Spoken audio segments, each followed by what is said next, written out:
Now let's talk about some options that we have for displaying our geometry as we're working in ZBrush.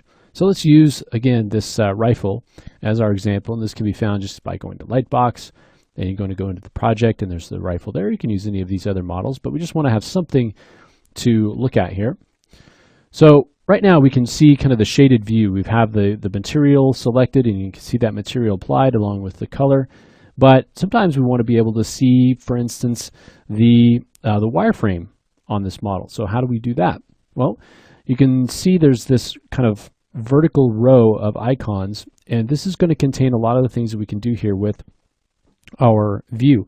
Some of these things are going to be hidden because of the screen space that we have here in the recording area, but we can also go to Transform to access those.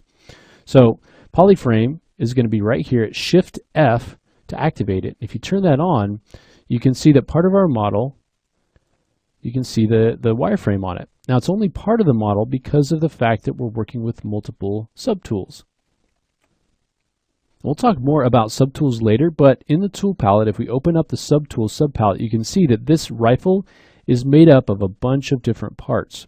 Okay, so you can select the different parts and you can see the polyframe view update. So it's based on whatever subtool we happen to have selected. We can also select different subtools by alt-clicking on them. So if we click on this main one, we can see here that we see a nice wireframe on that. Now we also see that parts of the model are different colors.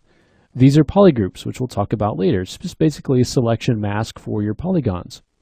If you'd like to only see the wireframe but not the fill or the polygroups, you can click these little buttons at the top. So you can see where it says line and fill.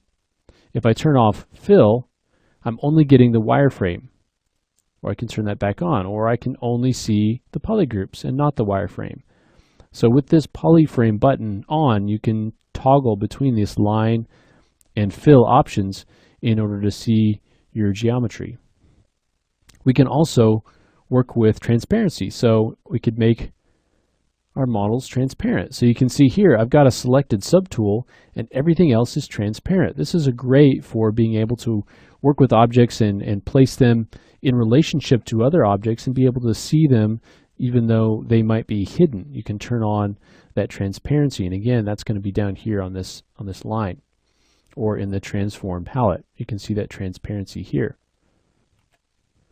You can also change the way the transparency works by turning on ghosting. Okay, and that's an additional option there. Now we can also go ahead and turn that transparency off there. We can also change the view. So we talked about the orthographic versus perspective a little bit. Here's that perspective button and you can change that. We can also turn on a floor grid. So if we turn that on, you can see we get a little bit of a grid at the bottom just to kind of orient ourselves and make us feel like we're working in 3D space here. And you can see that the Y value is the one that's currently selected, and so that's why we get just this single plane. But you can also turn on the X plane, which would give you kind of a side plane, or the Z plane. Oops, turn that on. And so you can have multiple planes in there to be able to reference and work with. And you can turn that off and on. Shift P is the hotkey combination for that.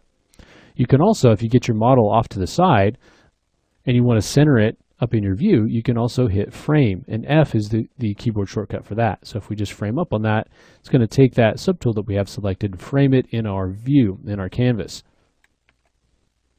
So polyframes are going to become, groups rather, are going to become very important later on down the road, and they just let us kind of, whatever we do in ZBrush, we can confine it to a particular area on our model by using polygroups. It's a way to kind of separate things. And then subtools are a great way to kind of break up models into smaller pieces.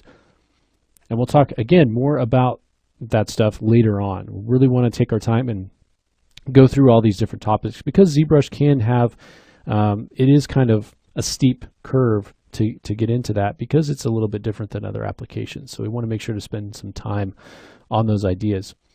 So the next thing we'll talk about is moving objects around our scene. So we've got all of these subtools or we have multiple tools we draw. How do we actually move things around the canvas, so in relationship to one another? So we'll talk about that next.